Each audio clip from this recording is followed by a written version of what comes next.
G'alaba qozonganlar gapni mot qilib, bitta gap o'rnida 10 ta gap gapiradiganlar emas. Aslida g'alaba qozonish jim turish. Aslida g'alaba qozonish sabr qilish.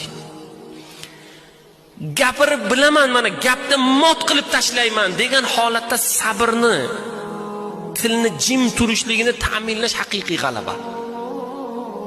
Bugun yoshlarimiz orasida gapirsa bo'ldi.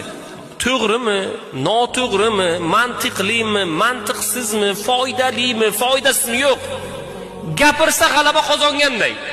Lekin aslida u yutqazdi bugun. Yutqazgani shu. Sabr ila Alloh taoloni o'zi qo'rg'on qilaman dedi.